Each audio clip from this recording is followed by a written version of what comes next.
Sebelum ceritanya dimulai, silahkan tulis di kolom komentar dari daerah mana saja teman-teman yang menonton cerita ini. Jangan lupa like dan subscribe agar channel ini bisa semakin berkembang dan bisa mempersembahkan cerita yang lebih menarik lagi. Udara di dalam rumah terasa berat dan sesak, seolah semua oksigen telah tersedot oleh ketegangan yang pekat. Ibu mertuaku, Ibu Rina, bergerak seperti badai kecil di dalam kamarnya. Suara resleting koper yang ditarik paksa, decit lemari yang dibuka dan ditutup dengan kasar, serta perintah-perintahnya yang tajam memecah keheningan pagi yang seharusnya tenang. Kakak iparku, Siska, mengekor di belakangnya seperti bayangan yang gugup, tangannya bergerak cepat memasukkan pakaian dan berbagai perlengkapan ke dalam tas jinjing besar. Mereka akan pergi ke Lombok, katanya untuk sebuah urusan keluarga yang sangat penting dan mendadak. Namun, cara mereka berkemas lebih mirip orang yang melarikan diri daripada orang yang hendak menghadiri pertemuan keluarga. Aku, Adelia, berdiri di ambang pintu, hanya mengamati dalam diam. Posisiku di rumah ini sudah jelas sejak awal aku menikah dengan Mas Roni. Aku adalah menantu, orang luar yang diterima dengan setengah hati, yang tugasnya adalah mengabdi tanpa banyak bertanya. Ibu Rina berhenti sejenak dari kesibukannya, menatapku dengan sorot mata yang dingin dan penuh perhitungan. Keringat membasahi pelipisnya, namun tatapannya tetap tajam. "Adel, dengarkan baik-baik," katanya, suaranya rendah namun setiap kata terdengar seperti perintah mutlak. "Selama aku dan Siska pergi, tanggung jawabmu penuh pada nenek. Kau tahu aturannya. Beri makan tepat waktu, bubur saring tanpa garam. Ganti popoknya setiap 4 jam, jangan sampai terlambat. Miringkan tubuhnya setiap 2 jam sekali agar punggungnya tidak luka. Jangan pernah sekalipun meninggalkan dia sendirian di rumah ini." Aku mengangguk patuh. Semua itu adalah rutinitas yang sudah kulakukan selama berbulan-bulan, sejak Nenek Rahayu dinyatakan lumpuh total akibat stroke parah. Beliau hanya bisa terbaring di tempat tidur. Matanya seringkali menatap kosong ke langit-langit, tanpa suara, tanpa gerakan. Dokter berkata tidak ada lagi harapan. Ibu Rina berjalan mendekatiku, aroma parfumnya yang mahal menusuk hidung. Ia memegang kedua bahuku, cengkeramannya terasa lebih kuat dari yang seharusnya. Dan yang paling penting, ia berbisik, matanya menyipit, "Jangan biarkan siapapun masuk rumah ini. Tidak ada tetangga, tidak ada teman, tidak ada siapapun. Mengerti? Jika ada yang bertanya, katakan kami sedang membawa nenek berobat ke luar kota." Ini aneh. Biasanya Ibu Rina sangat suka memamerkan betapa berbakti dirinya merawat sang ibu. Mengapa sekarang ia ingin menutupi kepergiannya? Aku hanya bisa mengangguk lagi, tidak berani membantah. Di belakang ibunya, aku melihat Siska tampak lebih gelisah. Tangannya sedikit gemetar saat ia mencoba menutup tasnya yang terlalu penuh. Satu hal lagi, Ibu Rina menambahkan, seolah baru teringat sesuatu yang krusial. Ia berjalan ke laci meja riasnya dan mengambil sebuah kunci tunggal yang tampak tua dan berkarat. Ia menyodorkannya padaku. "Ini kunci ruang kerja almarhum ayah. Aku titipkan padamu. Tapi dengar, ini bukan berarti kau boleh masuk. Justru sebaliknya. Jangan sekali-kali kamu menyentuh atau mencoba membuka pintu itu. Biarkan saja terkunci seperti selama ini. Anggap saja ruangan itu tidak ada. Aku hanya ingin memastikan kuncinya aman bersamamu." Aku menerima kunci itu. Logam dinginnya terasa berat di telapak tanganku, membawa aura misteri yang membuat bulu kuduku berdiri. Ruang kerja kakek Haryanto adalah area terlarang di rumah ini sejak beliau meninggal setahun yang lalu. Ibu Rina menguncinya rapat-rapat dan tidak ada seorang pun yang diizinkan masuk. Bahkan Mas Roni, anak kandungnya sendiri. Perintahnya yang begitu spesifik dan tatapannya yang mengancam membuatku semakin yakin ada sesuatu yang tidak beres. "Sudah siap, Ma?" tanya Siska dengan suara pelan, seolah takut mengganggu. "Sudah. Ayo cepat, kita bisa terlambat," jawab Ibu Rina, sikapnya kembali tergesa-gesa. Ia menyambar tas tangannya. Saat mereka berjalan cepat menuju pintu depan, Siska yang berjalan di belakang ibunya tampak panik. Tas jinjingnya yang kelebihan muatan tiba-tiba terlepas dari genggamannya, dan jatuh ke lantai dengan suara gedebuk. Isinya berhamburan keluar, beberapa blus, peralatan rias, dan selembar kertas tua yang terlipat. Kertas itu mendarat tak jauh dari kakiku. Sebelum Siska sempat memungutnya, aku sempat melihat sekilas isinya. Itu bukan surat atau dokumen. Itu adalah sebuah denah kasar, seperti denah sebuah bangunan tua, dengan banyak simbol aneh yang tidak kumengerti. Ada gambar kompas di sudutnya, dan beberapa titik ditandai dengan lingkaran merah. Siska langsung menerkam kertas itu dengan wajah pucat pasi, melirik cemas ke arah ibunya yang berhenti dan menatapnya dengan tajam. "Hati-hati, Siska. Jangan ceroboh. desis Ibu Rina. Maaf, Ma, cicit Siska sambil buru-buru memasukkan kembali semua barangnya ke dalam tas. Insiden kecil itu hanya berlangsung beberapa detik. Namun gambaran denah aneh itu sudah terpatri di benakku. Ibu Rina tidak berkomentar lebih jauh, ia hanya mendengus kesal dan berjalan keluar. Aku mengantar mereka sampai ke teras. Mobil yang akan membawa mereka ke bandara sudah menunggu. Sebelum masuk ke mobil, Ibu Rina sekali lagi menatapku. Ingat semua pesanku, Adele. Jangan buat masalah. Aku mengangguk untuk terakhir kalinya. Mobil itu melaju perlahan, lalu menghilang di tikungan jalan. Aku berdiri di teras selama beberapa menit, merasakan keheningan yang tiba-tiba menyelimuti rumah besar ini. Keheningan itu terasa lebih menakutkan daripada keributan mereka tadi. Aku memegang kunci ruang kerja kakek Haryanto di tanganku. Logam itu terasa semakin dingin. Perjalanan bisnis, urusan keluarga, atau apapun alasan yang mereka berikan, aku tahu itu semua bohong. Mereka sedang mengejar sesuatu. Sesuatu yang berhubungan dengan denah aneh itu, dan mungkin juga dengan ruang kerja terkunci yang kuncinya kini ada di tanganku. Aku menarik napas panjang, mencoba menenangkan jantungku yang berdebar. Tugasku sekarang adalah merawat nenek. Aku berbalik dan masuk ke dalam rumah, menutup pintu di belakangku. Suara kunci yang kuputar di lubangnya terdengar menggema di lorong yang sepi. Aku berjalan menuju kamar nenek Rahayu, kamar yang selalu berbau minyak kayu putih dan obat-obatan. Di sana, di atas ranjang besar, nenek terbaring seperti biasa. Tidak bergerak, tidak bersuara. Aku mendekat untuk memperbaiki selimutnya. Saat itulah aku melihatnya. Dari sudut mata nenek yang terpejam, setetes air mata mengalir perlahan, membasahi pipinya yang keriput. Nenek menangis.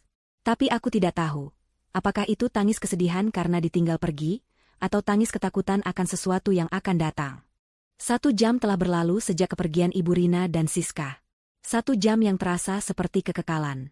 Keheningan di rumah ini begitu total, hingga aku bisa mendengar detak jam dinding di ruang tengah, dan napasku sendiri yang terdengar berat. Aku mencoba menyibukkan diri, membersihkan dapur, mencuci piring yang mereka tinggalkan begitu saja, melakukan apa saja untuk mengusir perasaan tidak nyaman yang terus merayap di benakku. Gambaran denah aneh dan tatapan mengancam Ibu Rina terus berputar di kepala. Waktu makan siang nenek tiba. Aku masuk ke dapur untuk menyiapkan bubur saringnya. Tanganku bergerak secara mekanis, menakar beras, menambahkan air, menyalakan kompor. Aku sudah hafal setiap langkahnya di luar kepala. Saat bubur itu matang dan sudah kuhaluskan, aku menaruhnya di mangkuk dan membawanya menuju kamar nenek. Lorong menuju kamarnya terasa lebih panjang dan lebih gelap dari biasanya, meskipun matahari di luar bersinar terik. Aku membuka pintu kamar nenek perlahan. "Nenek, ini waktunya makan siang," kataku dengan suara lembut, sebuah kebiasaan yang terus kulakukan meskipun aku tahu beliau tidak akan merespons. Namun, pemandangan yang menyambutku di dalam kamar membuat mangkuk bubur di tanganku nyaris terlepas. Tempat tidur nenek kosong. Selimutnya tersibak ke satu sisi. Jantungku serasa berhenti berdetak. Kepanikan dingin langsung menjalar ke seluruh tubuhku. Apakah nenek jatuh? Aku melongo ke sisi ranjang, ke kolong tempat tidur. Mataku bergerak liar mencari sosoknya yang renta. Tidak ada. Kamar mandi juga kosong. Lalu, aku mendengar suara berderit pelan dari sudut ruangan, dekat jendela besar yang menghadap ke taman belakang. Aku menoleh dengan gerakan kaku. Dan di sanalah aku melihatnya. Sosok itu berdiri membelakangiku, menatap keluar jendela. Sosok seorang wanita tua dengan daster batik yang sangat kukenali. Ia berdiri tegak dengan kedua kakinya sendiri. Tangannya yang keriput bertumpu pada bingkai jendela. Napas tertahan di tenggorokanku. Seluruh logikaku menjerit bahwa ini tidak mungkin. Ini adalah Nenek Rahayu. Nenek yang menurut dokter sarafnya sudah rusak permanen. Nenek yang selama lebih dari setahun ini hanya bisa terbaring tak berdaya. Aku pasti sedang berhalusinasi. Mungkin aku terlalu lelah, terlalu stres. Aku mengerjapkan mata beberapa kali, berharap bayangan itu akan hilang. Tapi ia tetap di sana. Perlahan, sangat perlahan, sosok itu berbalik menghadapku. Wajahnya yang familiar kini tampak sangat berbeda. Kerutan di pipinya masih sama, rambut putihnya masih sama, tapi matanya tidak lagi kosong. Mata itu jernih, tajam, dan penuh dengan kesadaran yang dalam. Ada kecerdasan dan kekuatan di sana yang belum pernah kulihat sebelumnya. Mangkuk di tanganku bergetar hebat. Aku mundur selangkah, punggungku menabrak dinding. Otakku tidak mampu memproses apa yang kulihat. "Jangan takut, Adelia," kata nenek. Suaranya adalah kejutan kedua yang menghantamku. Suara itu tidak serak atau terbata-bata seperti orang yang lama tidak bicara. Suara itu jelas, tenang, dan penuh wibawa. Suara yang sama sekali tidak cocok dengan citra wanita sakit dan tak berdaya yang selama ini kutahu. Nenek? Hanya itu kata yang berhasil keluar dari bibirku, terdengar seperti bisikan parau. Nenek Rahayu mengangguk pelan. Ia berjalan mendekatiku, langkahnya sedikit kaku namun mantap. Ia mengambil mangkuk bubur dari tanganku yang gemetar dan meletakkannya di atas meja nakas. Aku tidak butuh ini, katanya. Lalu, ia menatap lurus ke mataku. Tatapannya begitu intens hingga aku merasa ia bisa melihat sampai ke dasar jiwaku. Duduklah, Adele. Ada banyak hal yang harus kita bicarakan. Waktu kita tidak banyak. Aku menuruti perintahnya tanpa berpikir, duduk di tepi ranjang yang masih terasa hangat. Dunia di sekelilingku terasa berputar. Nenek duduk di kursi di hadapanku. Keheningan menyelimuti kami sejenak sebelum ia kembali bicara. Aku tahu kau pasti bingung dan takut. Tapi semua yang kau lihat ini nyata. Aku tidak lumpuh. Aku tidak pernah benar-benar sakit separah yang mereka katakan. Ia menarik napas dalam-dalam, seolah hendak mengangkat beban berat dari dadanya. Perjalanan Ibu Rina dan Siska ke Lombok itu bohong. Mereka bukan pergi untuk urusan keluarga. Mereka pergi mencari bagian terakhir dari sebuah teka-teki. Teka-teki yang ditinggalkan oleh suamiku, Haryanto. Aku hanya bisa diam, mendengarkan setiap katanya dengan napas tertahan. Hartaku, atau lebih tepatnya harta warisan dari suamiku, jumlahnya sangat besar. Sekitar 50 miliar. Haryanto tahu betul sifat anak kami satu-satunya, Ibu Rina. Dia tahu keserakahannya tidak ada batasnya. Sebelum meninggal, suamiku melakukan sesuatu yang sangat cerdas. Dia mengamankan seluruh asetnya, menguncinya di suatu tempat yang hanya bisa diakses melalui serangkaian petunjuk yang rumit. Mata nenek menerawang, menatap ke masa lalu. Lalu, suamiku meninggal. Mereka bilang itu serangan jantung biasa. Tapi aku tahu tidak.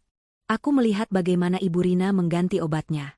Aku mendengar bisik-bisiknya dengan Siska. Tapi aku tidak punya bukti. Aku hanya seorang wanita tua yang perkataannya tidak akan dipercaya siapapun. Setelah Haryanto tiada, keserakahan Ibu Rina semakin menjadi-jadi. Dia mulai menekan dan mengancamku untuk memberitahukan di mana harta itu berada. Saat aku menolak, dia mulai melakukan hal-hal yang lebih kejam. Nenek berhenti sejenak, matanya berkaca-kaca. Aku sadar, jika aku terus melawannya secara terbuka, nyawaku akan terancam. Jadi, aku melakukan satu-satunya hal yang bisa kulakukan untuk bertahan hidup. Aku membuat diriku terlihat lemah, tidak berdaya, tidak berguna. Aku berpura-pura terkena stroke. Dengan menjadi lumpuh dan bisu, aku tidak lagi dianggap sebagai ancaman. Aku hanya menjadi beban yang harus mereka rawat. Dan dari tempat tidur ini, aku bisa mengamati mereka, mendengarkan rencana-rencana mereka, tanpa mereka curiga sedikitpun. Aku menatapnya dengan takjub bercampur ngeri. Sandiwara ini berlangsung selama lebih dari setahun. Kekuatan mental seperti apa yang dibutuhkan untuk melakukan hal itu? Aku memilih untuk percaya padamu, Adelia, lanjut nenek, suaranya membawaku kembali ke masa kini. Selama berbulan-bulan aku mengamatimu. Kau merawatku dengan tulus. Tidak seperti anak dan cucuku yang melakukannya dengan penuh keterpaksaan. Aku melihat kebaikan di hatimu. Aku melihat kau juga menderita di bawah tekanan Ibu Rina. Kita berada di pihak yang sama. Ia kemudian berdiri dan berjalan menuju lemari pakaiannya. Dari tumpukan kain paling bawah, ia mengeluarkan sebuah buku tua yang sampulnya sudah usang.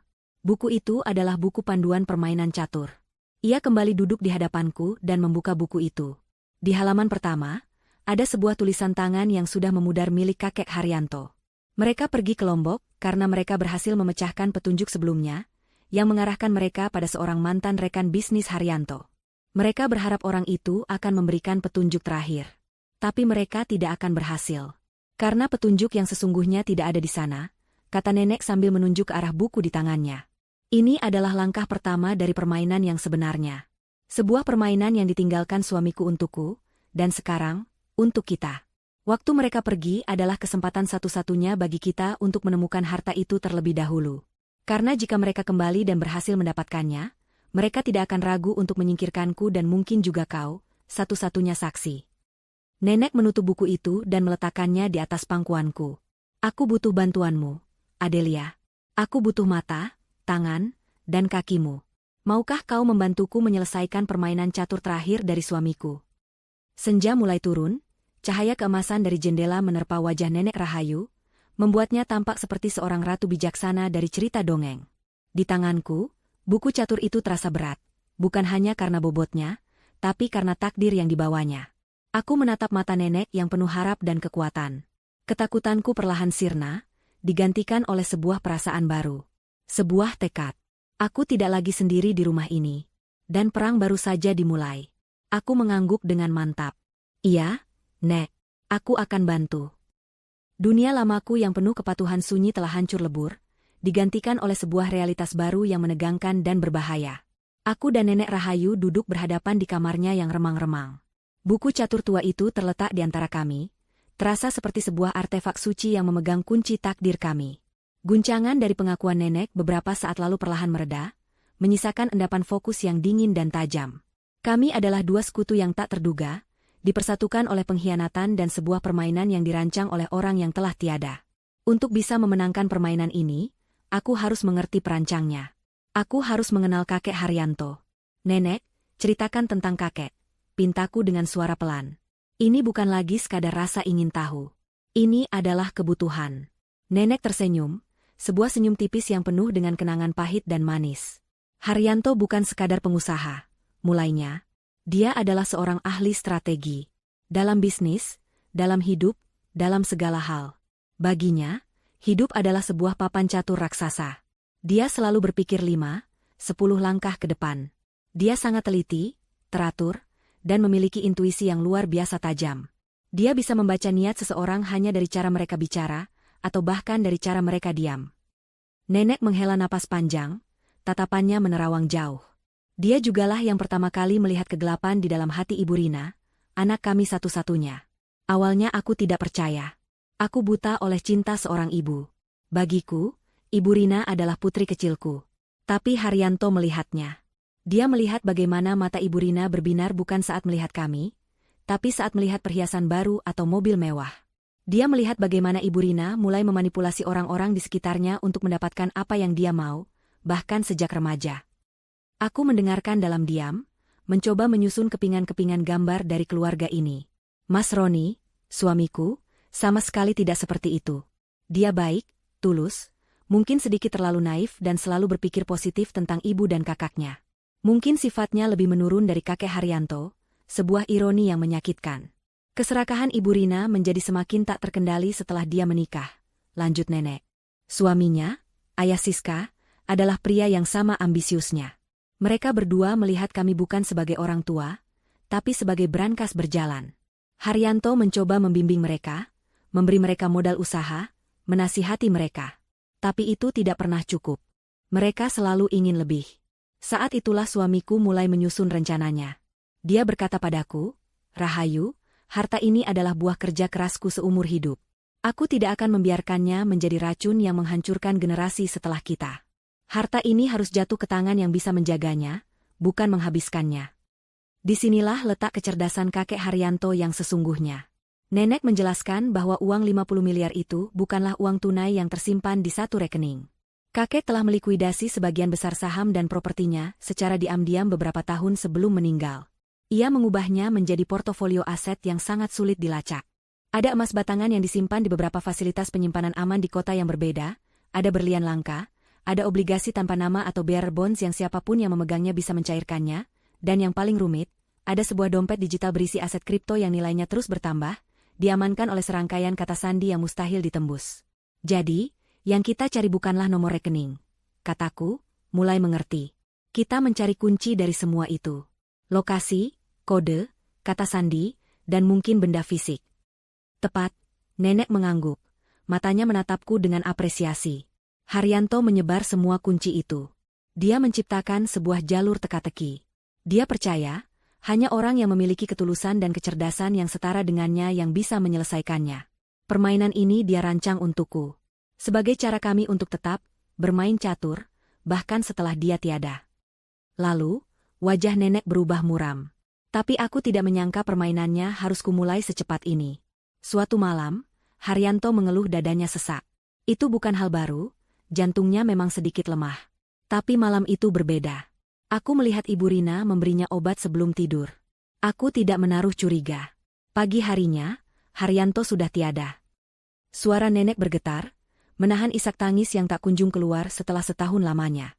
Dokter yang dipanggil Ibu Rina adalah temannya. Dia langsung menyatakan penyebabnya serangan jantung masif.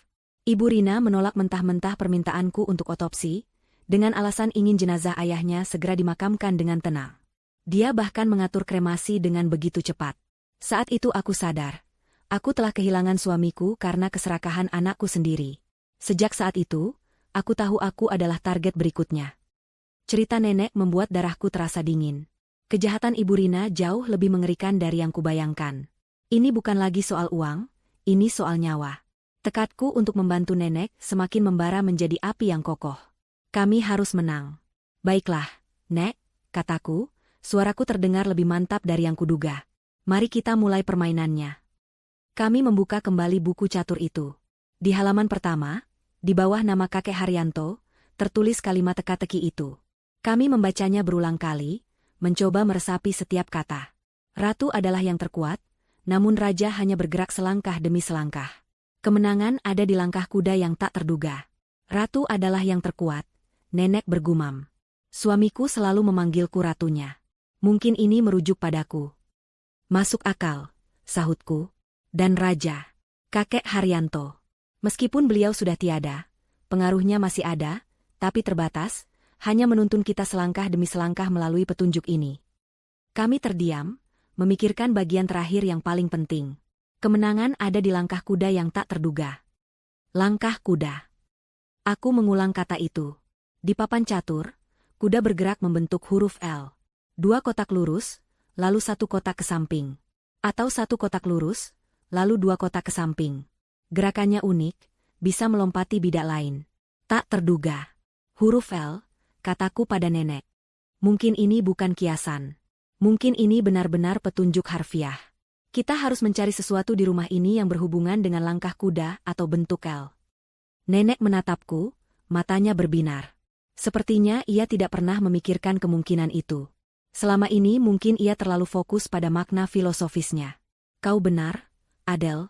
Haryanto suka teka-teki yang terlihat rumit padahal jawabannya sederhana dan ada di depan mata. Langkah kuda, di mana kita bisa menemukannya di rumah ini? Kami mulai berpikir keras. Kami mencoba membayangkan denah rumah. Lorong-lorongnya, posisi setiap ruangan. Apakah ada sesuatu yang membentuk huruf L? Ada banyak, tapi tidak ada yang terasa istimewa. Lalu, sebuah ide terlintas di benakku. Nek, di mana tempat favorit kakek di rumah ini? Tempat di mana beliau paling banyak menghabiskan waktunya, selain ruang kerja. Nenek berpikir sejenak. Perpustakaan pribadinya, jawabnya tanpa ragu. Dia bisa menghabiskan waktu berjam-jam di sana, membaca buku-buku strateginya. Dia menyebut ruangan itu sebagai pusat komandonya. Pusat komando, aku mengulang. Di catur, pusat papan adalah area yang strategis. Bagaimana jika titik awal langkah kuda itu ada di perpustakaan? Sebuah energi baru menjalari kami berdua. Rasanya kami telah menemukan seutas benang pertama dalam gulungan misteri yang kusut ini. Kami tidak tahu apa yang akan kami temukan di sana. Mungkin sebuah buku, sebuah tanda, atau mungkin tidak ada apa-apa. Tapi ini adalah langkah pertama kami. Sebuah langkah kuda yang berani, melompat ke dalam wilayah yang tidak diketahui. Kami harus bergerak cepat, sebelum Ibu Rina dan Siska kembali. Kami harus masuk ke pusat komando sang raja. Keputusan telah dibuat. Perpustakaan pribadi kakek Haryanto adalah tujuan kami.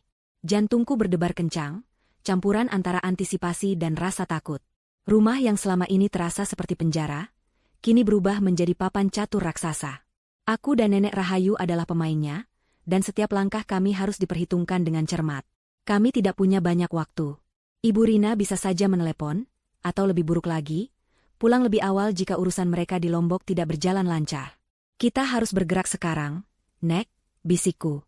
Nenek mengangguk, wajahnya tampak tegar. Selama setahun ia terbaring dalam kepura-puraan, menyimpan semua beban ini sendirian. Kini, dengan adanya seorang sekutu, aku bisa melihat semangat juang di matanya kembali menyala. Ia bangkit dari kursi, gerakannya masih sedikit kaku namun penuh tujuan. Kami keluar dari kamarnya, bergerak sepelan mungkin. Setiap derit lantai kayu di bawah kaki kami terdengar seperti teriakan di tengah keheningan. Insting kami yang telah terlatih untuk selalu waspada di bawah pengawasan Ibu Rina kini menjadi aset berharga. Perpustakaan kakek Haryanto terletak di ujung lorong lantai 2, agak terpisah dari ruangan lainnya. Pintunya terbuat dari kayu jati solid yang berat. Aku memutar knopnya perlahan dan mendorongnya. Pintu terbuka tanpa suara, seolah menyambut kami masuk ke dalam sebuah dunia yang berbeda. Aroma khas kertas tua, kulit, dan debu yang mengendap langsung menyergap indera penciumanku. Ruangan itu persis seperti yang digambarkan nenek. Ini adalah cerminan dari pikiran kakek Haryanto. Teratur, elegan, dan penuh dengan pengetahuan. Rak-rak buku yang menjulang tinggi hingga ke langit-langit memenuhi 3 sisi dinding, diisi dengan ratusan buku bersampul tebal. Buku-buku tentang sejarah dunia, biografi para pemimpin besar, teori ekonomi, dan tentu saja, puluhan buku tentang strategi catur. Di tengah ruangan, sebuah meja kerja besar yang kokoh berdiri dengan gagah. Di atasnya hanya ada sebuah lampu baca kuningan dan tatakan gelas kosong. Di depannya, sebuah kursi kulit besar yang tampak nyaman, tempat sang raja biasa duduk merenung. Ini, luar biasa, bisikku, terpesona oleh atmosfer ruangan itu. Terasa begitu damai, sangat kontras dengan sisa rumah yang terasa dingin dan tanpa jiwa. Ini adalah bentengnya, sahut nenek pelan, matanya menyapu sekeliling ruangan dengan tatapan penuh rindu. Ibu Rina tidak pernah suka masuk ke sini. Dia bilang ruangan ini membosankan. Perkataan nenek itu menguatkan dugaanku. Jika Ibu Rina tidak pernah peduli dengan ruangan ini, kemungkinan besar petunjuknya memang tersembunyi di sini. Tempat yang paling tidak ia duga. Baiklah, kita mulai dari mana? Tanyaku. Langkah kuda. Kami berdiri di tengah ruangan, mencoba memvisualisasikan petunjuk itu. Mungkin titik awalnya adalah kursinya, usul nenek. Itu adalah pusatnya. Aku setuju. Aku berdiri di belakang kursi kulit itu, memposisikan diriku seolah-olah aku adalah kakek Haryanto yang sedang memandang kerajaannya. Dari sini, kami mencoba memetakan langkah kuda. 2 langkah lurus ke depan, 1 ke samping. Kami mencoba ke segala arah. Langkah itu membawa kami ke berbagai rak buku yang berbeda, tapi tidak ada yang tampak istimewa. Semua buku tersusun rapi berdasarkan abjad penulisnya. Kami mencoba lagi. 1 langkah lurus, 2 ke samping. Hasilnya sama saja. Kami menghabiskan hampir setengah jam mencoba berbagai kombinasi, dan keputusasaan mulai merayapiku. Bagaimana jika kami salah mengartikan petunjuknya? Tunggu sebentar, Adele, kata nenek tiba-tiba. Ia berjalan mendekati salah satu rak di sisi kanan ruangan, rak yang berisi koleksi buku-buku fiksi klasik. Ia menyipitkan matanya. Lihat ini. Aku mendekat dan melihat apa yang nenek tunjuk. Di antara deretan buku yang tersusun rapi, ada satu buku yang posisinya sedikit aneh. Judulnya, The Count of Monte Cristo. Buku itu tidak menjorok keluar atau miring, tapi warnanya sedikit lebih pudar di bagian punggungnya dibandingkan buku-buku di sekitarnya, seolah-olah sering sekali disentuh atau ditarik keluar. Ini adalah cerita favoritnya, kata nenek. Cerita tentang balas dendam yang direncanakan dengan sangat teliti. Dia sering membacakannya untukku. Intuisiku mengatakan ini adalah titik awal yang kami cari. Bukan kursi kakek, tapi buku favoritnya. Buku yang melambangkan semangatnya. Oke, kataku, jantungku mulai berdebar lagi. Mari kita coba langkah kuda dari sini. Aku menempatkan jariku di buku itu. Dari sana, kami mulai menghitung. Kami tidak lagi menghitung langkah kaki, tapi menghitung buku. 2 buku ke atas, lalu 1 buku ke kanan. Aku menarik buku yang menjadi titik akhir langkah kuda itu. Judulnya, Meditations, oleh Marcus Aurelius. Aku membukanya, membolak-balik halamannya dengan cepat. Kosong. Tidak ada catatan, tidak ada lipatan. Kami tidak menyerah. Kami mencoba variasi langkah kuda yang lain. 2 buku ke kanan, 1 ke atas. 1 buku ke bawah, 2 ke kiri. Kami mencoba setiap kemungkinan, menarik keluar belasan buku. Semuanya bersih, tidak ada tanda apapun. Rasa frustrasi kembali membayang. Saat aku hendak mengembalikan salah satu buku ke raknya, mataku menangkap sesuatu. Dinding di belakang buku-buku itu. Dindingnya dilapisi panel kayu yang sama dengan seluruh ruangan. Tapi di satu bagian kecil, tepat di belakang tempat kami menarik salah satu buku, ada goresan tipis yang membentuk pola aneh. Pola itu tampak seperti sambungan panel yang sangat halus. Nek, lihat, bisikku penuh semangat. Kami mengeluarkan beberapa buku di sekitar area itu. Dan di sanalah, terlihat dengan jelas. Sebuah panel kayu persegi yang garis sambungannya nyaris tidak terlihat. Tidak ada gagang, tidak ada lubang kunci. Aku mencoba menekannya. Panel itu bergeming. Aku mencoba menggesernya. Tetap tidak bergerak. Bagaimana cara membukanya? Kami kembali terdiam, otak kami bekerja keras. Lalu nenek menatap kembali kerak buku di hadapan kami, kemudian menatap panel tersembunyi itu. Haryanto tidak akan membuat sesuatu tanpa alasan, gumamnya. Ia kembali menatap buku, The Count of Monte Cristo, yang menjadi titik awal kami, lalu ke posisi panel tersembunyi itu. Adele, coba kau ketuk panel itu dengan lembut. Meskipun bingung, aku menuruti kata-katanya. Aku mengetuk panel itu dengan buku jariku. To, to, to. Terdengar suara kayu solid. Lalu nenek tersenyum. Sekarang, coba ketuk dengan ritme lagu pembuka dari kotak musik kesayangannya. Aku teringat pada kotak musik yang diceritakan nenek, yang biasa dimainkan kakek. Ritmenya sederhana. 3 ketukan cepat, jeda, lalu 2 ketukan lambat. Tea-tea-tea, ta-a, ta. Dengan ragu, aku mengetuk panel tersembunyi itu menggunakan ritme tersebut. Tea-tea-tea. Jeda. Ta-a, ta-a. Tiba-tiba, terdengar suara klik yang sangat pelan dari dalam dinding. Panel kayu itu bergerak sedikit ke dalam, menciptakan celah kecil. Jantungku serasa melompat ke tenggorokan. Berhasil. Kami berhasil. Dengan tangan gemetar, aku menarik panel itu. Di baliknya, tersembunyi dalam ceruk dinding yang gelap, ada sebuah brankas baja berukuran kecil. Brankas itu modern, kontras dengan perpustakaan yang klasik. Dan yang paling mengejutkan adalah tidak ada tombol angka atau kunci putar di permukaannya. Sebagai gantinya, ada sebuah layar sentuh kecil yang menampilkan gambar papan catur. Kami telah menemukan harta karun pertama kami, hanya untuk dihadapkan pada teka-teki berikutnya yang lebih rumit. Bagaimana cara kami membukanya? Kata sandinya jelas bukan angka. Kata sandinya adalah sebuah gerakan catur. Tapi gerakan yang mana? Dari jutaan kemungkinan yang ada. Nenek Rahayu menatap papan catur elektronik itu dengan tatapan yang dalam. Aku melihat ia tidak panik. Sebaliknya, ia tampak tenggelam dalam sebuah kenangan yang sangat spesifik. Aku tahu, bisiknya setelah hening yang terasa panjang. Aku tahu gerakannya. Ini adalah permainan terakhir kami. Malam sebelum dia meninggal. Nenek mulai menceritakan tentang malam itu. Mereka bermain catur di teras belakang, di bawah cahaya bulan. Permainan itu berlangsung sengit. Seperti biasanya. Posisi nenek saat itu sudah di atas angin. Ia yakin akan menang. Namun, di saat-saat terakhir, Haryanto melakukan sebuah langkah yang benar-benar tak terduga. Sebuah pengorbanan menteri yang membuka jalan bagi kudanya untuk melakukan skakmat pada raja. Langkah yang brilian, puitis, dan sama sekali tidak terpikirkan oleh nenek. Dia tersenyum saat melakukannya. Kenang nenek, suaranya bergetar. Dia bilang, terkadang, kau harus mengorbankan bidak terkuatmu untuk meraih kemenangan yang sejati, ratuku. Saat itu, nenek mengira suaminya hanya bicara soal permainan catur. Kini ia mengerti. Kakek Haryanto sedang memberinya pesan terakhir. Dia adalah menteri yang dikorbankan, demi kemenangan nenek, sang ratu. Adele, kata nenek, matanya kembali fokus menatapku, berkilat dengan keyakinan. Sentuh kotak G4. Aku mencari koordinat itu di papan catur digital. G4. Lokasi kuda putih. Sekarang, lanjut nenek. Pindahkan ke F6. Dengan tangan yang sedikit gemetar karena tegang, aku menyentuh kotak F6. Gerakan kuda putih dari G4 ke F6. Gerakan skakmat. Untuk sesaat, tidak ada yang terjadi. Layar itu tetap menyala. Apakah kami salah? Apakah ingatan nenek keliru? Aku menahan napas. Lalu, terdengar suara klik mekanis yang keras dan tegas dari dalam brankas. Layar papan catur itu meredup, dan pintu baja kecil itu bergerak membuka dengan sendirinya, sangat perlahan. Pintu brankas yang terbuka menampakkan sebuah rongga gelap yang seolah menelan semua cahaya di sekitarnya. Untuk beberapa saat, kami hanya bisa berdiri mematung. Napas kami tertahan di dada.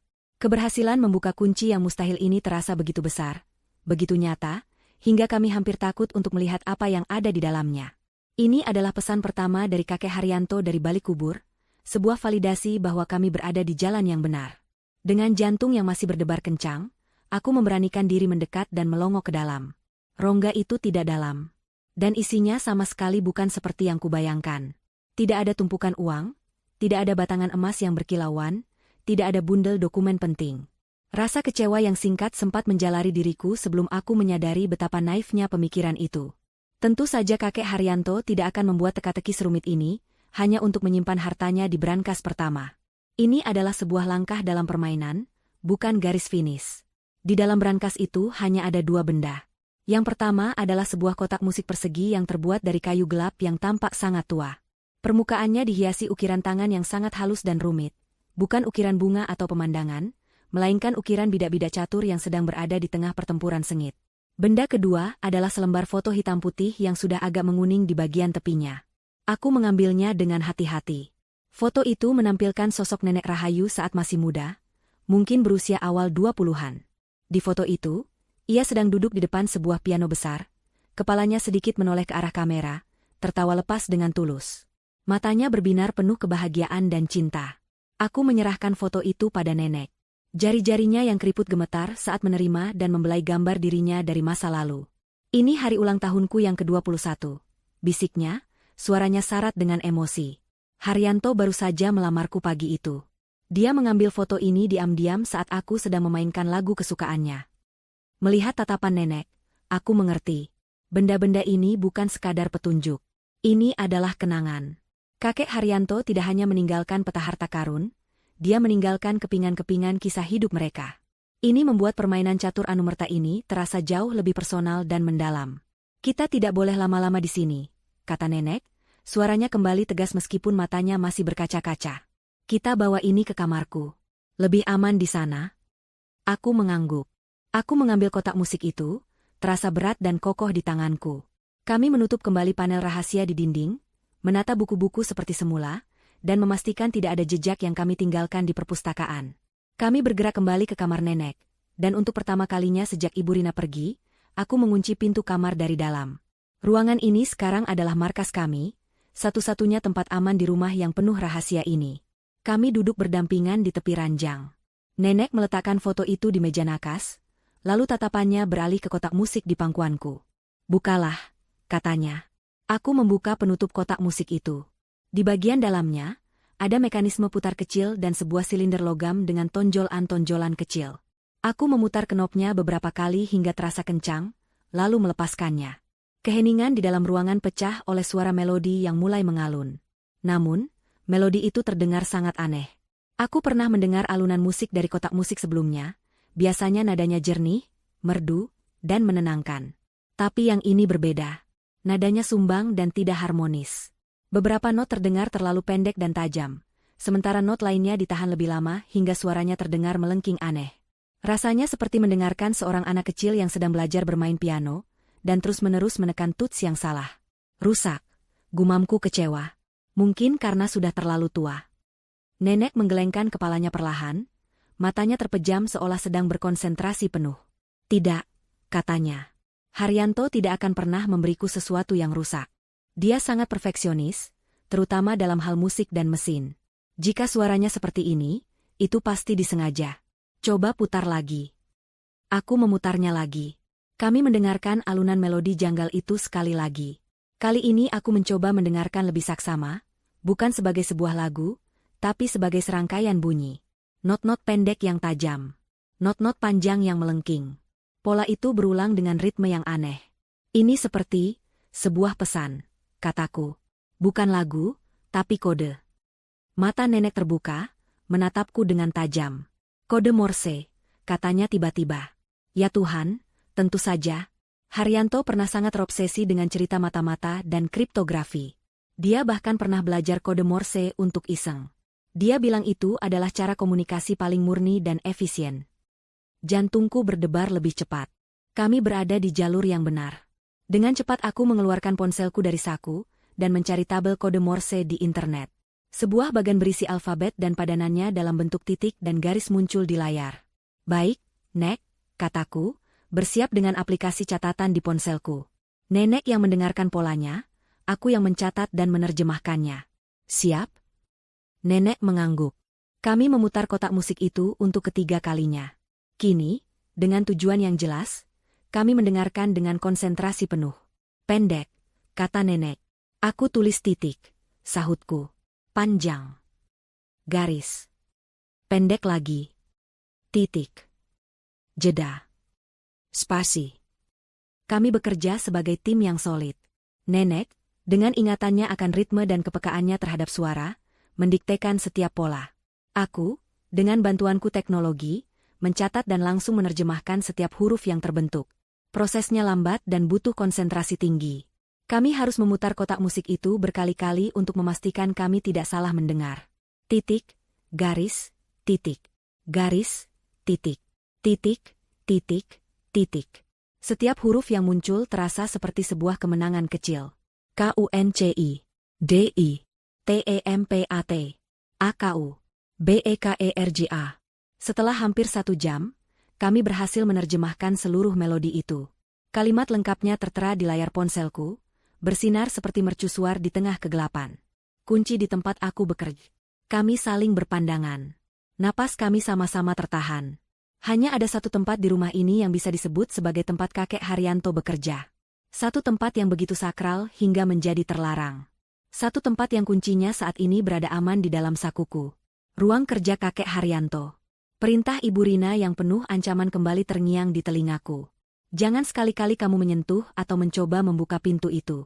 Sekarang, perintah itu terasa seperti sebuah tantangan. Ibu Rina tidak melarangku masuk karena ingin menghormati privasi ayahnya. Dia melarangku masuk karena dia takut aku menemukan sesuatu. Mungkin dia sendiri sudah pernah mencoba mencari di sana dan gagal. Kami tahu apa yang harus kami lakukan selanjutnya. Kami harus masuk ke dalam sarang singa itu. Risiko ketahuan sangat besar, tapi hadiahnya bisa jadi adalah segalanya. Saat kami berdua berdiri, siap untuk melancarkan langkah kami berikutnya, tiba-tiba ponselku yang tergeletak di tempat tidur bergetar. Sebuah notifikasi pesan masuk menyala di layarnya. Aku mengambilnya, melihat nama pengirimnya membuat perutku terasa melilit. Pesan itu dari Siska. Dengan tangan gemetar, aku membuka pesan itu. Isinya singkat, tapi cukup untuk membuat darahku terasa membeku. Nenek baik-baik aja kan? Ibu mimpi buruk soal rumah. Pesan singkat dari Siska terasa seperti seember air es yang disiramkan ke atas kepala kami. Kami membeku di tempat, saling menatap dengan mata terbelalak. Ruangan yang tadinya terasa seperti markas yang aman, kini mendadak terasa sesak dan penuh ancaman. Mimpi buruk? Apakah itu hanya kebetulan yang aneh? Atau semacam peringatan terselubung? Imajinasi liarku mulai bekerja, membayangkan ada kamera tersembunyi yang tidak kami ketahui, atau Ibu Rina memiliki cara lain untuk mengawasi kami dari jauh. Dia mencoba membuat kita panik, kata Nenek Rahayu, memecah keheningan yang mencekam. Suaranya terdengar tenang, tapi aku bisa melihat buku-buku jarinya memutih saat ia mengepalkan tangannya. Ibu Rina tahu betul bagaimana cara bermain dengan pikiran orang. Dia mungkin tidak tahu apa yang sedang kita lakukan, tapi intuisinya yang licik mungkin merasakan ada sesuatu yang berbeda. Dia mengirim pesan itu melalui Siska untuk menggoyahkan kita, membuat kita ragu-ragu dan melakukan kesalahan. Perkataan nenek masuk akal. Ibu Rina adalah seorang manipulator ulung. Jika kami menunjukkan rasa takut atau berhenti sekarang, itu justru akan mengkonfirmasi kecurigaannya. Justru sebaliknya, lanjut nenek, matanya berkilat dengan api perlawanan. Pesan ini bukan pertanda untuk berhenti. Ini adalah pertanda bahwa kita harus bergerak lebih cepat. Ayo, Adal. Kita masuk ruang kerja itu sekarang, sebelum mereka punya kesempatan untuk benar-benar curiga dan memutuskan untuk pulang. Tekad nenek menular padaku, mengusir rasa takut yang tadi sempat melumpuhkanku. Aku mengangguk setuju. Aku mengambil kunci tua dari sakuku. Kami tidak lagi berjalan mengendap-endap. Kami berjalan dengan langkah pasti menuju pintu ruang kerja kakek Haryanto di ujung lorong. Setiap langkah terasa seperti sebuah pernyataan, sebuah deklarasi perang tanpa suara. Berdiri di depan pintu kayu jati yang kokoh itu, aku merasakan jantungku berdegup kencang. Ini adalah titik di mana tidak ada lagi jalan untuk kembali. Dengan tangan yang kuusahakan agar tidak gemetar, aku memasukkan kunci ke lubangnya. Terdengar suara logam beradu yang kering. Aku memutar kunci itu. Sebuah bunyi klik yang berat dan solid terdengar, seolah membuka sebuah segel dari masa lalu. Aku menarik napas dalam-dalam, lalu mendorong pintu itu. Pintu berderit pelan saat terbuka, menampakkan sebuah ruangan yang seolah membeku dalam waktu.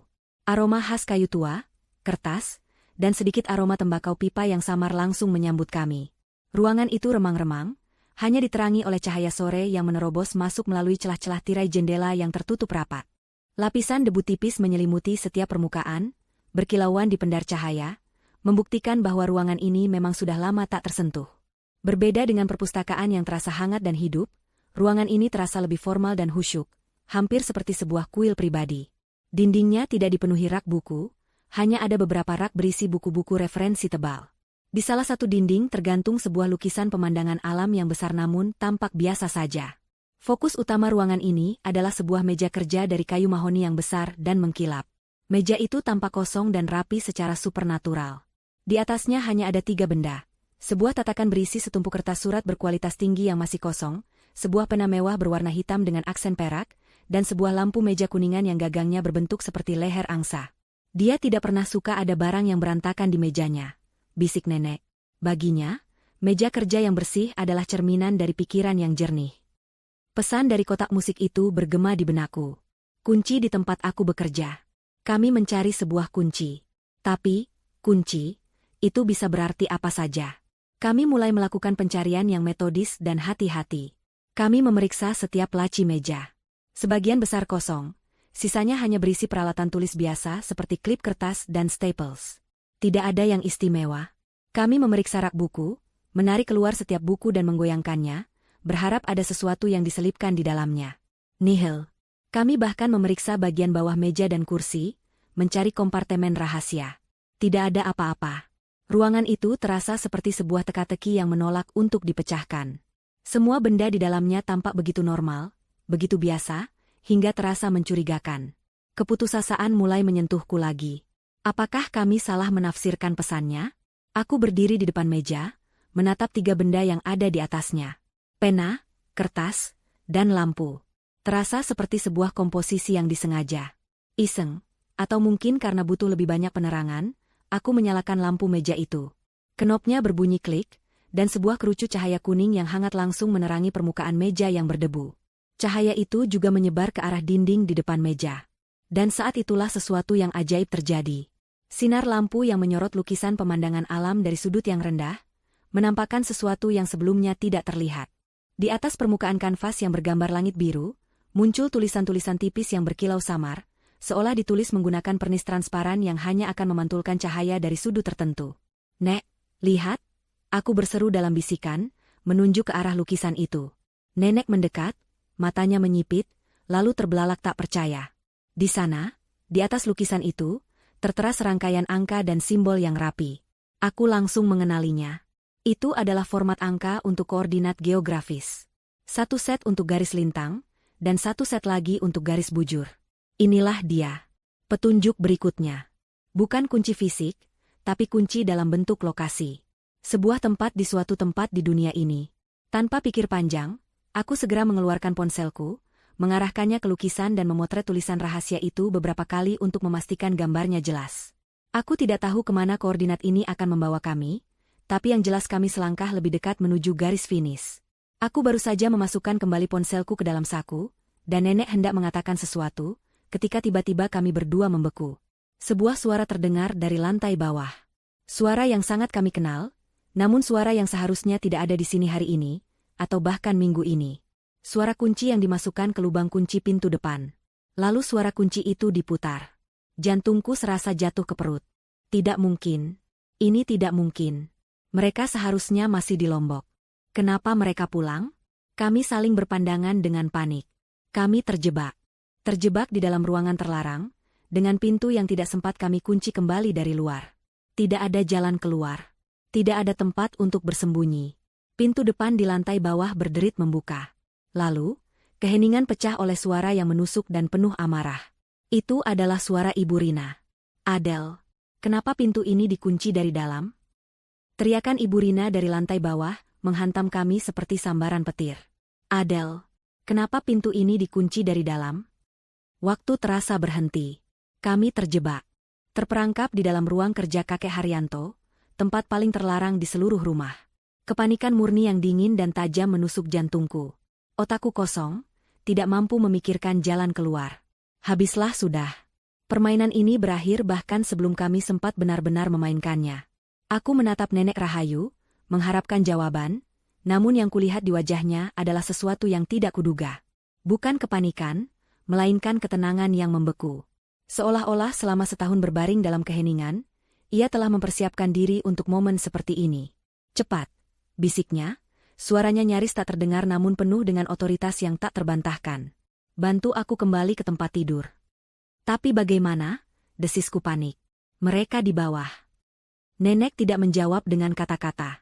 Matanya bergerak cepat ke sudut ruangan, ke arah sebuah permadani tua yang menutupi sebagian lantai di dekat rak buku. Ia menunjuk ke sana dengan dagunya. Aku tidak mengerti, tapi aku tidak punya waktu untuk bertanya. Aku berlari kecil ke sana dan menyingkap tepi permadani itu. Di bawahnya, di lantai kayu, ada sebuah gagang logam setengah lingkaran yang terpasang rata dengan lantai. Sebuah pintu jebakan.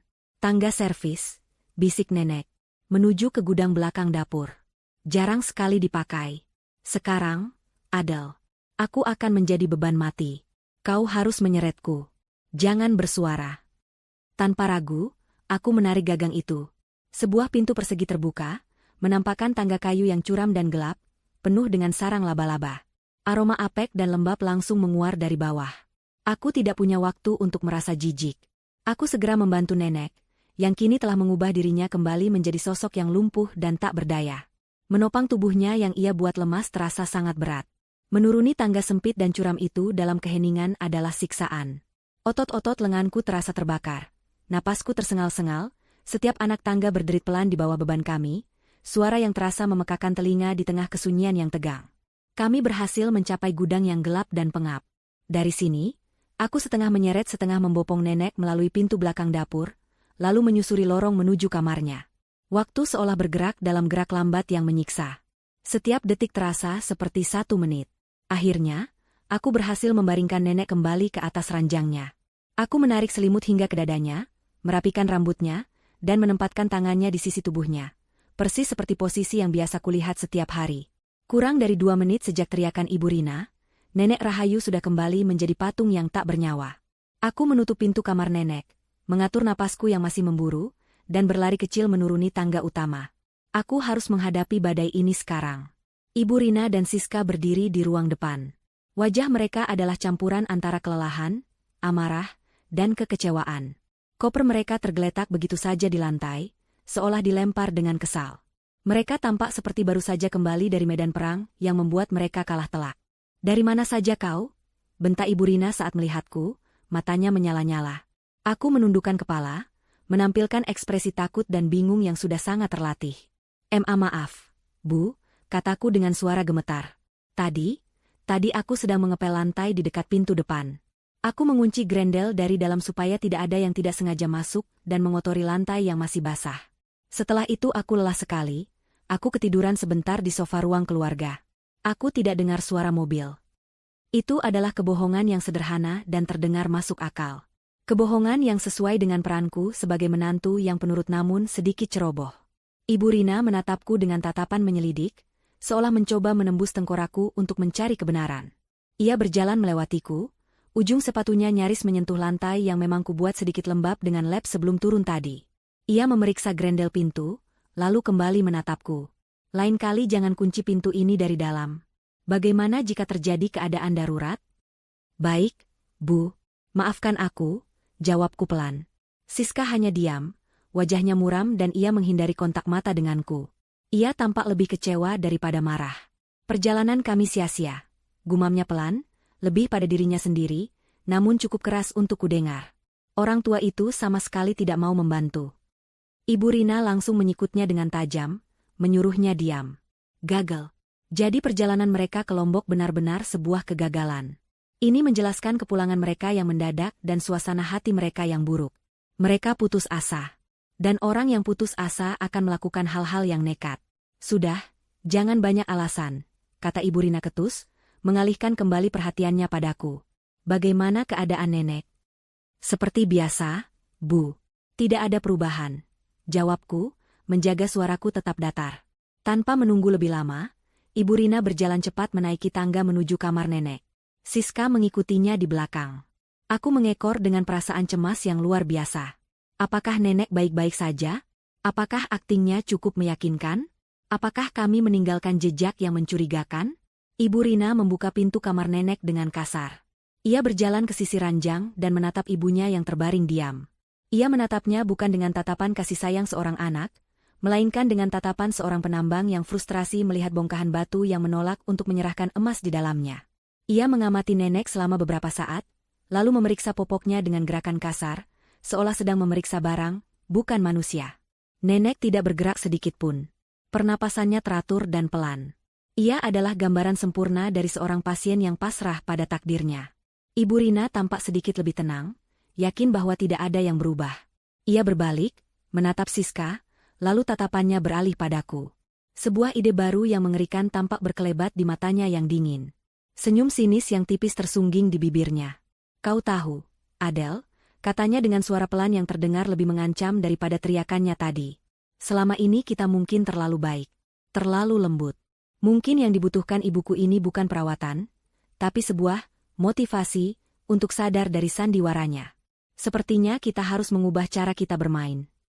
Ancaman Ibu Rina yang terselubung itu menggantung di udara kamar nenek yang pengap, terasa lebih menyesakan daripada bau obat-obatan. Motivasi. Aku tahu persis apa arti kata itu dari mulutnya. Itu adalah kata lain untuk kekejaman. Babak baru yang mengerikan di rumah ini akan segera dimulai, dan aku merasa ngeri membayangkan apa yang akan terjadi. Hatiku mencelos memikirkan Nenek Rahayu, yang harus menahan semua ini dalam diam dan kepura-puraan. Keesokan harinya, terapi motivasi ala Ibu Rina dimulai. Ini adalah perang psikologis yang brutal. Pagi-pagi sekali, Ibu Rina dan Siska masuk ke kamar nenek dengan suara keras, sengaja membanting pintu. Mereka tidak lagi berbicara dengan suara pelan di dekat nenek. Sebaliknya, mereka berbicara dengan suara lantang, membahas hal-hal yang mereka tahu akan menyakiti hatinya. "Siska, ibu sudah bicara dengan agen properti kemarin," kata Ibu Rina keras-keras sambil berdiri di samping ranjang nenek. "Katanya rumah ini bisa laku mahal sekali. Setelah nenek kita pindahkan ke panti, kita bisa jual rumah ini dan pergi keliling dunia." "Panti yang mana, Bu?" Siska menimpali, memainkan perannya dengan baik. "Yang penting jangan yang mahal-mahal. Cari saja panti jompo bersubsidi yang letaknya jauh di pelosok desa. Lebih hemat." Aku yang sedang menyiapkan sarapan di dapur bisa mendengar setiap kata-kata mereka. Tanganku gemetar karena marah. Mereka membicarakan masa depan nenek seolah akan nenek adalah perabotan tua yang hendak dibuang. Aku hanya bisa berharap nenek cukup kuat untuk menahan semua ini. Siksaan itu tidak berhenti di situ. Saat waktunya mengganti posisi tubuh nenek, mereka melakukannya dengan kasar, tanpa kelembutan sedikit pun. Mereka akan, tidak sengaja, menyenggol meja nakas hingga vas bunga hampir jatuh, menciptakan suara gaduh yang mengejutkan. Semua itu adalah upaya keji untuk memancing reaksi. Mereka ingin mematahkan semangat nenek, membuatnya putus asa, berharap tekanan batin itu akan membuatnya menyerah atau bahkan benar-benar jatuh sakit. Menyaksikan semua ini adalah sebuah siksaan bagiku. Aku harus memasang wajah pasrah dan patuh. Sementara di dalam hatiku ingin sekali aku berteriak dan melawan mereka. Tapi aku tahu, aku tidak bisa. Aku harus tetap tenang demi rencana kami.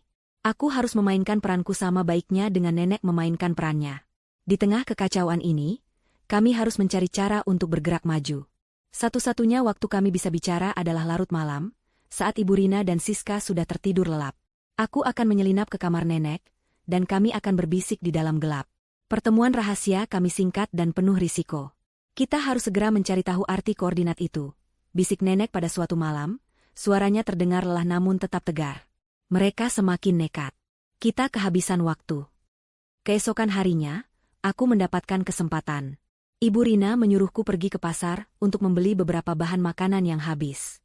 Ini adalah pertama kalinya aku diizinkan keluar rumah sejak mereka kembali. Dengan tangan gemetar karena gugup, aku mengeluarkan ponselku saat berada di dalam angkot yang ramai. Aku membuka foto koordinat yang berhasil kuambil di ruang kerja kakek. Aku memasukkan deretan angka itu ke aplikasi peta di ponselku. Jantungku berdebar saat aplikasi itu memproses data. Beberapa saat kemudian, sebuah titik merah muncul di peta. Lokasinya bukan bank, bukan kantor pos, bukan pula properti yang kukenali. Lokasinya berada di sebuah kawasan bisnis tua di pusat kota. Nama yang tertera di titik itu adalah Geraha Kencana Mandiri, penyimpanan aset pribadi. Sebuah fasilitas penyimpanan aman swasta, bukan bank umum. Jauh lebih eksklusif dan jauh lebih sulit untuk ditembus. Malamnya, aku melaporkan penemuanku pada nenek. "Ini lebih rumit dari yang kita duga, Nek," bisikku. "Tempat seperti itu pasti punya keamanan yang sangat ketat. Mereka tidak akan membiarkan sembarang orang masuk." Nenek terdiam lama, matanya menatap langit-langit kamar yang gelap. Roda-roda strategi berputar di dalam kepalanya yang cerdas. Haryanto pasti sudah mengantisipasi ini, katanya akhirnya. Dia tidak akan membuat rintangan yang tidak bisa kita lewati. Kunci untuk masuk pasti ada pada kita. Kita hanya belum menemukannya. Kami tahu apa yang harus kami lakukan. Aku harus pergi ke tempat itu. Tapi bagaimana caranya? Sejak kembali, Ibu Rina mengawasiku seperti elang. Pergi ke pasar adalah sebuah anomali. Aku tidak akan mendapatkan kesempatan kedua semudah itu. Kita perlu pengalih perhatian, kata nenek. Sesuatu yang cukup besar untuk membuat Ibu Rina terpaksa melepaskan pengawasannya padamu, walau hanya sebentar. Saat itulah kami menyusun sebuah rencana yang nekat. Sebuah sandiwara di dalam sandiwara. Pagi berikutnya, aku memulai aktingku. Saat sedang menyajikan teh untuk Ibu Rina, aku sengaja meringis sambil memegangi perutku. Ibu Rina menatapku dengan curiga. Aku mengabaikannya dan kembali ke dapur. Beberapa saat kemudian, aku kembali ke ruang keluarga, kali ini dengan langkah yang sedikit membungkuk. Kau kenapa? Tanya Ibu Rina ketus. Tidak apa-apa, Bu. Hanya sedikit kram perut, jawabku dengan suara lemah. Sepanjang pagi itu, aku terus membangun aktingku. Aku akan sering-sering ke kamar mandi. Aku akan menolak sarapan dengan alasan mual. Wajahku kupoles sedikit pucat. Puncaknya adalah saat siang hari, aku sengaja menjatuhkan piring di dapur dan terduduk lemas di lantai sambil mengerang kesakitan. Ibu Rina dan Siska datang dengan panik bercampur kesal. Ada apa lagi ini? Bentak Ibu Rina. Perutku, sakit sekali, Bu. Rasanya seperti diremas-remas. Keluhku, memaksakan air mata keluar. Ibu Rina menatapku dengan curiga, tapi aktingku pasti cukup meyakinkan. Wajahnya menunjukkan dilema. Di satu sisi, ia tidak percaya padaku. Di sisi lain, ia tidak mau repot merawat satu orang sakit lagi di rumah ini. Dasar merepotkan, gerutunya. Setelah berdebat singkat dengan Siska, ia akhirnya membuat keputusan. Ia melempar beberapa lembar uang ratusan ribu ke arahku. Ini, pergi ke apotek terdekat. Beli obat sakit perut yang paling manjur. Jangan lama-lama. 1 jam. Jika dalam 1 jam kau belum kembali, aku akan menyusulmu. Inilah yang kami tunggu. Sebuah jendela waktu.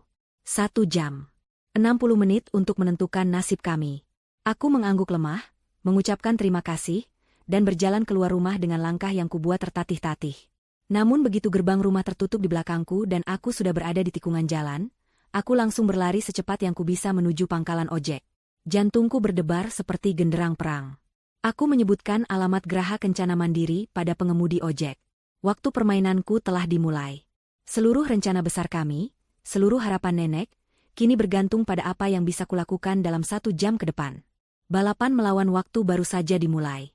Perjalanan menuju Geraha Kencana Mandiri adalah sebuah siksaan menegangkan. Setiap lampu merah terasa seperti penghalang takdir. Setiap kemacetan singkat terasa seperti konspirasi alam semesta untuk membuatnya gagal. Aku terus-menerus melirik jam di ponselku, melihat menit-menit berharga berlalu tanpa ampun. 1 jam. Waktu yang diberikan Ibu Rina terasa seperti hukuman mati yang semakin mendekat. Pengemudi ojek seolah merasakan urgensiku, membelah kepadatan lalu lintas sore hari dengan keahlian yang membuatku memejamkan mata sambil berdoa. Akhirnya, setelah perjalanan yang terasa seperti selamanya, kami tiba. Geraha Kencana Mandiri berdiri menjulang di hadapanku, sebuah benteng modern yang terbuat dari kaca gelap dan baja poles. Fasadnya yang dingin dan tanpa emosi seolah berteriak, eksklusivitas dan keamanan tingkat tinggi. Ini bukan tempat yang bisa kau masuki begitu saja. Lobi utamanya luas dan senyap, lantainya terbuat dari marmer mengkilap yang memantulkan bayangan setiap orang yang bergerak. Seorang resepsionis wanita yang tampak profesional duduk di belakang meja besar, dan 2 petugas keamanan berbadan tegap berdiri mengapit pintu masuk utama, mata mereka mengamati setiap orang dengan waspada. Aku menarik napas dalam-dalam, mencoba menenangkan jantungku yang berdebar liar, lalu berjalan masuk. Udara di dalam lobi terasa dingin. Aku berjalan menuju meja resepsionis, sadar sepenuhnya bahwa penampilanku, sedikit berkeringat, napas terengah-engah, dan mengenakan pakaian rumah yang sederhana, sangat kontras dengan kemewahan di sekelilingku. Selamat sore, ada yang bisa saya bantu? Sapa resepsionis itu dengan senyum sopan namun menjaga jarak. Sore, Mbak, kataku, mencoba membuat suaraku terdengar lebih percaya diri dari yang kurasakan. Saya ada urusan dengan penyimpanan aset atas nama Haryanto. Senyum sang resepsionis sedikit memudar, digantikan oleh ekspresi profesional yang datar. Baik, Ibu. Apakah Ibu memiliki kartu akses atau sudah membuat janji temu sebelumnya? Tentu saja aku tidak punya keduanya. Tidak ada, jawabku jujur. Tapi saya membawa ini.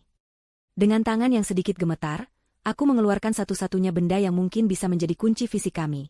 Pena mewah berwarna hitam dengan aksen perak yang kami temukan di meja kerja kakek Haryanto. Aku meletakkannya dengan hati-hati di atas meja marmer. Resepsionis itu menatap pena itu sejenak, lalu menatapku. Sejujurnya aku tidak tahu apa yang kuharapkan. Aku hanya mengikuti intuisi, berharap bahwa kakek Haryanto telah merancang segalanya dengan sempurna. Sang resepsionis mengambil pena itu, memeriksanya dengan teliti. Ia membaliknya dan aku melihatnya menekan sebuah tombol kecil yang nyaris tak terlihat di bagian ujungnya. Sebuah lampu LED kecil berwarna biru berkedip sesaat. Ternyata ini bukan pena biasa. Ini adalah sebuah kunci elektronik. Wanita itu kemudian meletakkan pena itu di atas sebuah pemindai datar di mejanya. Sebuah bunyi bip pelan terdengar. Ia menatap monitor komputernya selama beberapa saat, lalu kembali menatapku, kali ini dengan ekspresi yang sedikit berbeda. Ada sedikit rasa hormat di sana. Baik, Ibu Adelia, katanya, menyebut namaku meskipun aku belum memperkenalkannya. Tentu saja, data diriku pasti terhubung dengan kunci ini. Silakan ikuti saya. Bapak Suryo sudah menunggu Ibu di ruang privat.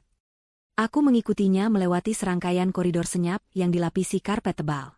Kami berhenti di depan sebuah pintu kayu tanpa tanda. Resepsionis itu membukanya untukku. Di dalam, seorang pria berusia akhir 50-an, mengenakan setelan jas yang rapi, berdiri dan menyambutku dengan senyum hangat. Ini pasti Bapak Suryo. Selamat sore, Ibu Adelia. Silakan duduk. Saya Suryo, sahabat sekaligus manajer aset pribadi almarhum Bapak Haryanto, katanya ramah. Ruangan itu nyaman, lebih mirip ruang tamu daripada kantor bank. Ada sofa empuk dan sebuah meja kopi kecil. Setelah mempersilakanku duduk, Pak Suryo duduk di hadapanku. Bapak Haryanto sudah menceritakan banyak hal tentang Anda. Lanjutnya, beliau sangat mempercayai Anda. Namun, sesuai prosedur yang beliau tetapkan sendiri, ada satu lapis keamanan terakhir yang harus saya verifikasi. Sebuah kata sandi. Bukan dalam bentuk kata, melainkan tanggal. Aku menahan napas. Tanggal. Aku memutar otak, mencoba mengingat semua petunjuk yang telah kami temukan. Lalu aku teringat foto itu. Foto Nenek Rahayu saat muda, sedang tertawa di depan piano. Aku teringat kata-kata nenek, ini hari ulang tahunku yang ke-21. Haryanto baru saja melamarku pagi itu. Tanggal 28, bulan Oktober, tahun 1968, jawabku dengan suara mantap. Aku tidak tahu persis tahunnya, tapi aku menebak dari penampilan nenek di foto. Pak Suryo tersenyum lebar. Senyum yang tulus dan penuh kelegaan. Tepat sekali, katanya. Selamat, Ibu Adelia. Anda telah menyelesaikan permainan catur dari sahabat saya. Beliau pasti akan sangat bangga. Ia kemudian berdiri dan mengambil sebuah koper dokumen berukuran sedang dari lemari besi di sudut ruangan. Ia meletakkannya di atas meja dan membukanya. Di dalamnya, ada tumpukan dokumen, sertifikat emas, obligasi, dan sebuah perangkat keras kecil yang kutahu adalah dompet digital untuk aset kripto. Aku menatap semua itu dengan takjub. Harta 50 miliar itu nyata. Semua ini sekarang berada di bawah pengelolaan Anda dan Ibu Rahayu. Jelas Pak Suryo. Tapi bukan ini yang terpenting. Almarhum Bapak Haryanto menitipkan ini untuk Anda. Beliau berpesan agar ini hanya diberikan jika Anda berhasil mencapai titik ini. Pak Suryo menyerahkan sebuah amplop tebal yang tersegel. Aku membukanya dengan tangan gemetar. Isinya adalah sepucuk surat tulisan tangan dan sebuah perekam suara digital kecil. Aku membaca beberapa baris pertama surat itu. Isinya adalah pesan kakek Haryanto untukku, penuh dengan kata-kata bijak dan ucapan terima kasih. Namun mataku terpaku pada satu kalimat. Bukti terakhir yang kau butuhkan untuk memenangkan perang, bukan hanya permainan, ada di dalam rekaman ini. Aku melirik jam di ponselku. Ya Tuhan. Waktuku tinggal 10 menit lagi. Aku harus pergi sekarang. Aku mengucapkan terima kasih pada Pak Suryo, berjanji akan segera kembali bersama Nenek Rahayu, lalu memasukkan perekam suara itu ke dalam sakuku dan bergegas keluar. Perjalanan pulang terasa 100 kali lebih menegangkan. Aku tiba di depan gerbang rumah tepat 1 jam 5 menit sejak aku pergi. Terlambat 5 menit. Aku tahu Ibu Rina akan murka. Aku menarik napas dalam-dalam, bukan lagi sebagai Adelia yang ketakutan, tetapi sebagai Adelia yang memegang kartu truf terakhir. Aku adalah bidak kuda yang tak terduga, yang kini siap melakukan skakmat. Saat aku membuka pintu, Ibu Rina sudah berdiri di sana, wajahnya merah padam karena amarah. 5 menit, teriaknya, suaranya menggema. Kau terlambat 5 menit. Apa yang kau lakukan? Hah? Bersekongkol dengan apoteker untuk meracuniku? Ia mengangkat tangannya, hendak menamparku. Namun kali ini, aku tidak bergeming. Aku menatap lurus ke matanya yang penuh kebencian, dan dengan gerakan cepat, aku menangkap pergelangan tangannya. Ibu Rina terkesiap, kaget karena aku berani melawan. Cukup, Bu, kataku, suaraku dingin dan mantap. Permainannya sudah selesai. Dari dalam saku, aku mengeluarkan perekam suara digital itu.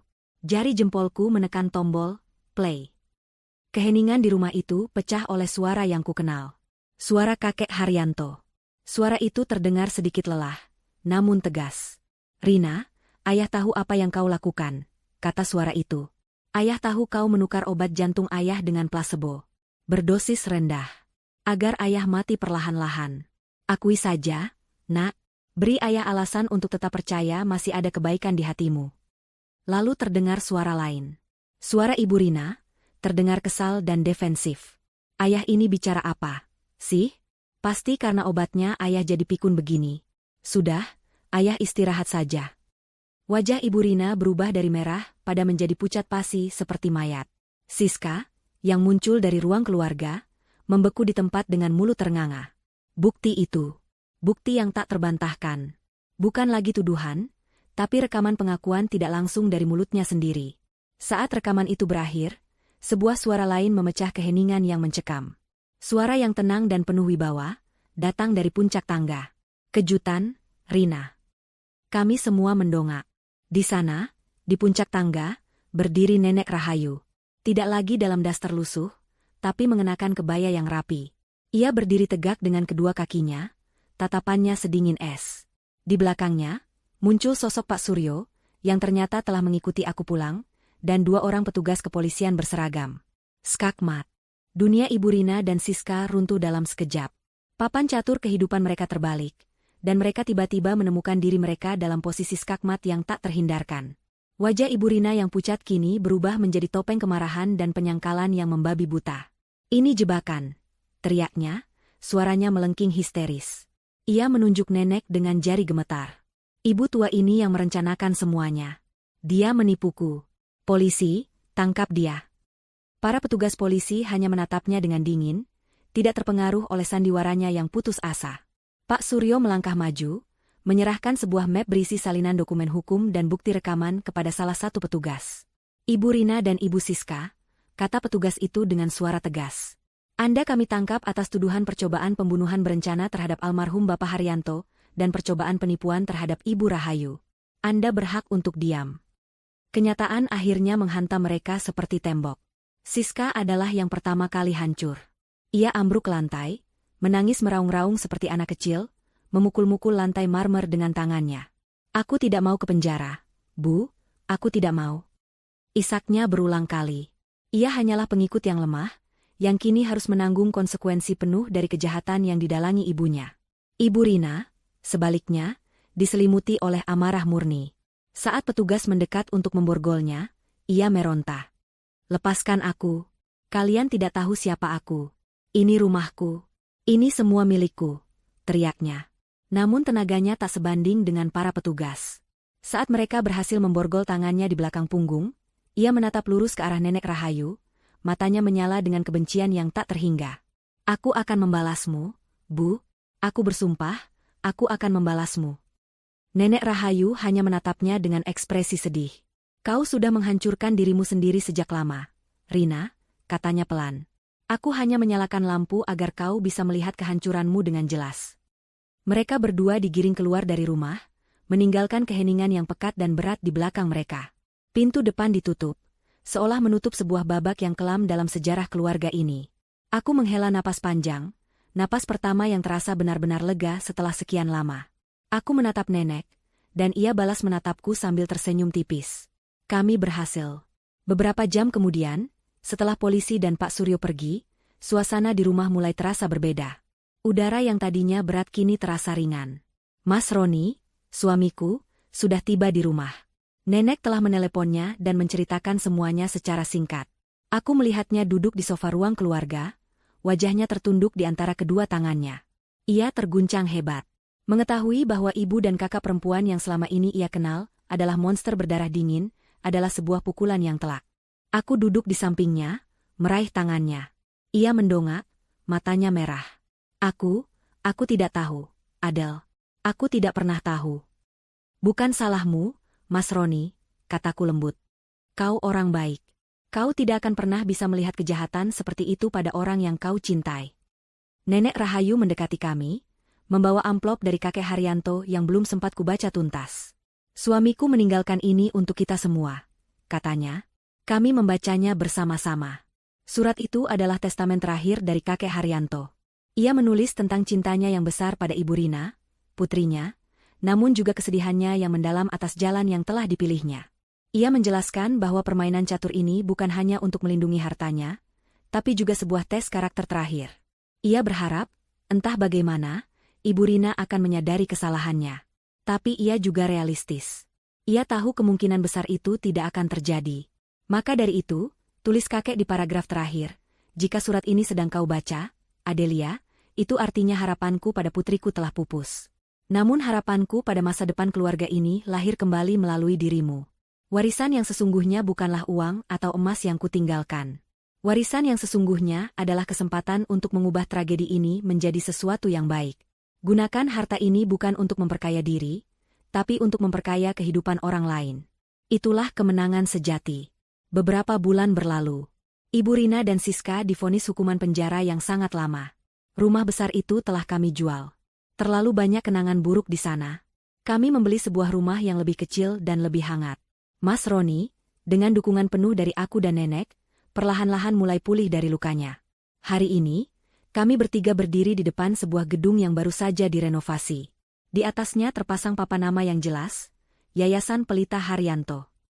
Ini adalah yayasan amal yang kami dirikan menggunakan sebagian besar harta warisan kakek.